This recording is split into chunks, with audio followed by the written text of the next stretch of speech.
All right, let's take a look at the local dailies in depth. We start off with the Daily Nation. Teachers split over SHA medical cover and dispute just hours after top officials of teachers' unions signed a deal with the government to migrate the medical insurance scheme of over 100,000 members to the Social Health Authority.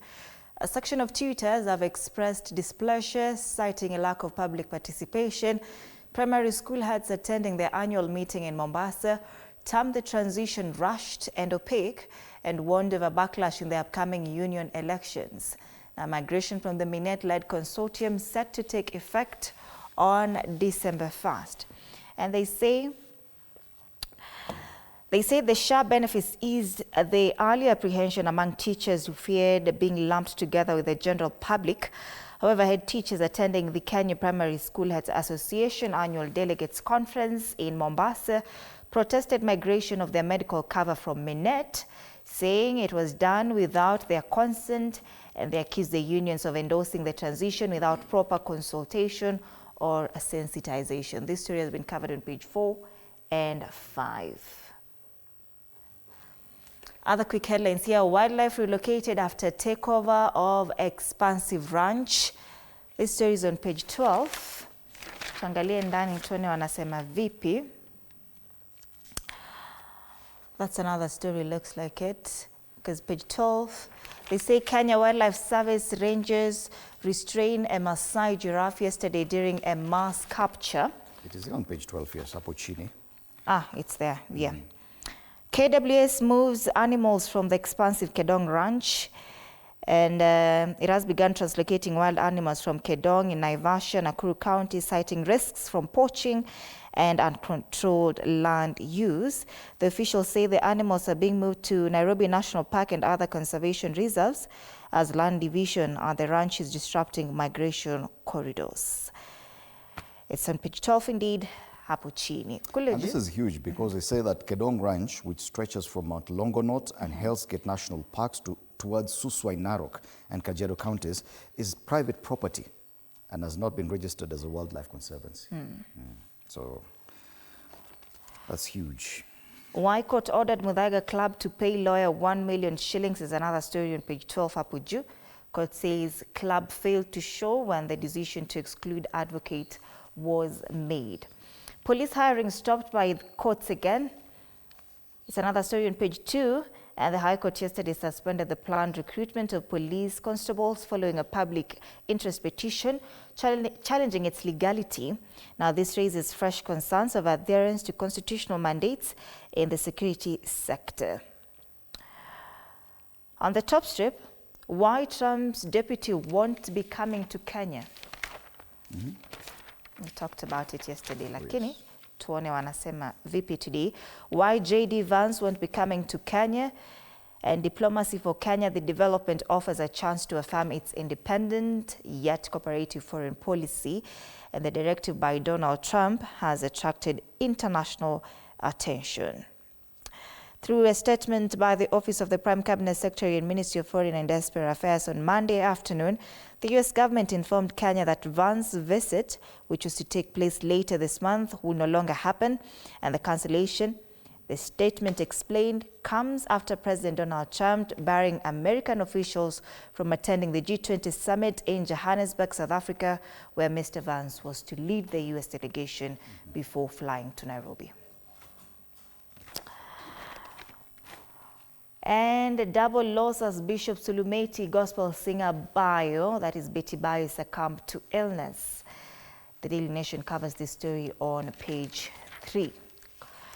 May she rest in peace. On the back page, why Kenya chose Turkish city for its friendly matches. The location of Antalya is convenient to Equatorial Guinea's and Senegal's European-based players expected to join their teams, and Kenya will play 2 friendly matches in Turkish resort city of Antalya. That's the Daily Nation. All right. From the Daily Nation, we focus on the Standard. Still matters education given prominence there. Principles from hell. Tin pot dictators, corruption, entrenched tribalism, high-handedness and biased promotions have become familiar ills in schools. Strikingly, these malpractices are not introduced by junior staff or students, but by those entrusted with running the institutions. These are the people responsible for shaping the character of our children.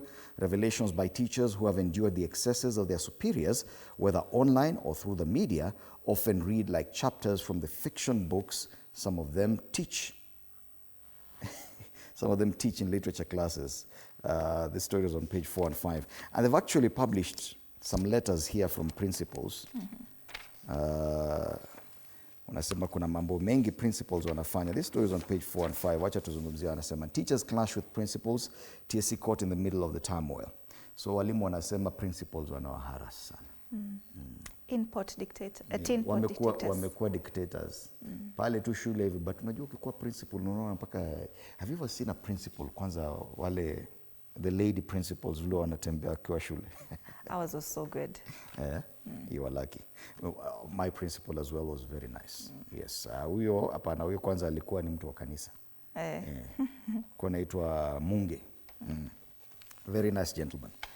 We have invested heavily to ensure integrity of exams. Remember that head teachers are meeting in Mombasa for their annual conference. Na mambo mengi yanatoka hapo. That's why they have that on the front page of the Daily Nation. They talk about the teachers' medical cover. That story is also featured on page 6 of this paper. Teachers finally agreed to join SHA after standoff with the employer. So hapo kuna shida. But I've seen another very interesting headline. Wanasema ni kama Wilson Sosion ati anataka kurudi kwa NAT. KNUT. Na nani anasema? Ni huyu chairperson wa SAI wa KNUT anaitwa Collins Oyu. Anasema Sosion ni kama anajaribu kurudi, lakini anaambia walimu msikubali arudi. It is in the dailies today. I hope I'll see Wilson Sosion later. Yeah, it's there, page 11. Sosion plotting to make comeback at KNUT, claims Oyu. Yeah, that's a very interesting story there. On the back page of this paper, defiant Van Dijk says Liverpool up for the fight despite Man City's statement win. Walichapwa kichapo cha mbwa hapo weekendi. Na hiyo timu ilikuwa hadi na Mo Salah. Lakini walitandikwa mabao deadly. Lakini sasa shida iko pale. Sasa tutajua vile kutenda. Masuala mengine, Lewandowski hat-trick helps Barcelona punish Real Madrid sleep. That's the Standard. They call themselves a bold newspaper. Very little politics today. Yeah, but at least the story about Tanzania and what happens to Kenyans is there on page 2 of this paper. Detention and harassment shake Kenyan expatriates in Tanzania. Kenyans face trade clampdown at Tanzanian border. So that story still persists. Okay. Yes. People Daily, cost now key in 2027 race after Raila's death. Catching the wave, they say the 6 coastal counties of Mombasa, Kwale, Kilifi, Lamu, Tana River and Taita Taveta command nearly 2 million registered voters, according to the IEBC in 2022. Raila Odinga's death has created a political vacuum, ending ODM's dominance and opening the region to fierce competition. President Ruto's camp is courting the region through promises of development, port revival, tourism growth, and land reforms. ODM is struggling to retain loyalty and a new leadership as internal rifts emerge in the absence of Raila's unifying presence. Age-old grievances such as land injustices, unemployment, and economic marginalization remain decisive voter issues. And with Ruto's 2022 winning margin at just 230,000 votes, the cost numbers are enough to tilt the 2027 presidential outcome. Cost now key in 2027 race after Raila's death. They say the number is about 2 million votes, roughly 2 million. Yes. It's not so bad. No, not so bad. Ah, okay. All right, and they give a breakdown of the coastal counties. Tana River, 141,000, Lamu 81,000 voters, Kilifi 588, the highest. Mombasa is actually the tiniest of all those coastal counties, but it has the highest number of voters at 640,000. Ah, it's not even Kilifi. Taita Taveta iko na 181,000, Kwale 328. Tana River, however big it is, 140,000 only. Hawachukui kura? No, it's a sparsely populated area. Hawako wengi sana kama Mombasa. Okay. On the top strip, inside the opposition's secret strategy to lock down Western Kenya And that story is on page 5 of the People Daily. We move on to, let's take a look at the Star. We have a physical copy here. Ruto plots to split opposition, targets Kalonzo and Wamalwa. Focus now shifts towards Eugene as the president seeks to isolate ex-DP Gachagua. This story is on page 6. Wanasemaje? They say the president has publicly declared his intent to win next polls, claiming that his only formidable opponent was Raila Odinga. And they say as politicians begin earnest preparations for the 2027 general election, President William Ruto is currently executing a calculated strategy aimed at fracturing the united opposition. It began with the bringing to the fold of KANU leader Gideon Moi last month, and sources close to the president said that his focus has now shifted towards former Defense Cabinet Secretary Eugene Wamalwa as he seeks to isolate former Deputy President Rigathi Gachagua and, of course, capitalize on divisions within the opposition. It says following the highly contested 2022 election, Kenya's political landscape remains highly fragmented. And this story is on page 6 of the Star. Tukiangalia ndani, they ask a question here: goodwill or opportunistic Ruto to attend ODM big day? ODM 00? What? At 20? ODM at 20? 001. ODM 001. Goodwill or opportunistic Ruto to attend ODM big day? Yeah. Decision to have founding members onboarded was made by Raila, according to Ongwan. On the top strip, how Natembea's rise could redraw Ruto's 2027 game plan. They analyze that story on page 4 and 5. Reports details the daily fight by queer individuals to leave. It's another story on page 2. Interesting that they talk about Natembea and how influential he's become in Western Kenya. And you wonder, shouldn't this Ruto plotting to split opposition, targeting Kalonzo and Wamalwa, shouldn't this be Natembea instead? Between Wamalwa and Natembea, who would you go for right now? Okay. I'm not saying one is bigger than the other. He's a party leader. That's just a member of the party. That's the Star. Fresh, independent, different. Being a Tuesday, the Star is free, not for sale. And it comes with the complimentary MyGov pull-out for government tenders and job opportunities. So grab yourself a copy of the free Star this Tuesday.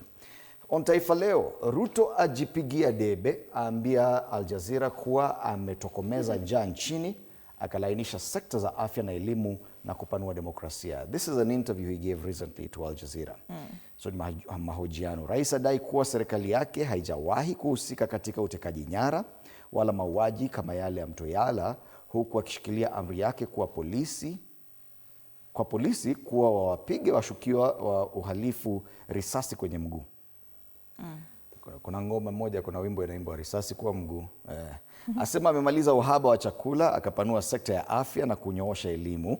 Pia aashiria kutilia shaka asilimia kubwa ya ushindi wa Rais Samia wa Tanzania wa asilimia 97. Alisema hapa Kenya itakuwa vigumu kupata ushindi wa namna hiyo, asilimia 97. Demokrasia ya Kenya mahali imefika itakuwa ni vigumu. Unajua, kwa kusema hivyo anamaanisha huko kwa jirani siku nzuri. Na kaulizwa hata Uganda akasema hapana, lakini unakumbuka Uganda uchaguzi uliopita hata Museveni alipata asilimia 57. Kwa hivyo anasema nini kuhusu mama upande ule mwingine? I'm not so sure he knew what he was saying, but yeah, wale wadadisi wa masuala kama hayo wanaelewa alimaanisha nini. So Ruto ajipigia debe. Kini kuna vidokezo zaidi kwenye ukurasa wa mbele hapa chini, masuala ya kitaifa na kimataifa. Kuna City na Arsenal sasa ni pua na mdomo. Michuano ya kandanda kule Uingereza. Makurutu kusubiri zaidi kusajiliwa. Hii ni habari hapa nchini. Mahakama yasitisha tena usajili wa makurutu 10,000 wa polisi. Na wa usalama, KDF yataja mafanikio yake Pwani. Jeshi lasema mikakati yake ya kuzima ugaidi Lamu, Tana River na Garissa imefaulu. Pale juu walimu wakanusha kukubali kuhamia SHA. Kuna ripoti tofauti zinatofautiana. Kwenye gazeti la Standard wanasema ati wamekubali. Lakini kwa Daily Nation na sasa Taifa Leo wanasema hapana, ni kama hawajakubaliana. Kuna wale wanasema ni sawa, wengine wanasema hapana, haifai. Kuna habari za vifo hapa, mapigo, Askofu Sulumeti na msanii wa Injili Betty Bayo wakifariki. Ni simanzi maradufu ya tanda baada ya Kenya kupoteza watu wawili maarufu jana, Betty Bayo na mwita Askofu Sulumeti. Habari kamili kwenye kurasa za 3 na 4 gazeti la Taifa Leo. Twende Business Daily. Finally, NSC's Nairobi Securities Exchange stocks price boom fails to draw new investors, and they say the remarkable market rally at the NSC has failed to attract new investors, with the number of participants remaining unchanged over the past year. And the CMA disclosed that the number of investors buying and selling shares at the NSC grew by only 2,621 to 1.3 million traders. And this means that the boom witnessed at the Nairobi bourse in the past 2 years has failed to reverse the drop in equity investors, which stood at over 2 million in September of 2022. And the market value of the Nairobi bourse on Thursday closed above 3 trillion for the first time in the wake of the rally that began last year and was then turbocharged by Safaricom's profit announcement last week. This story is on page 2.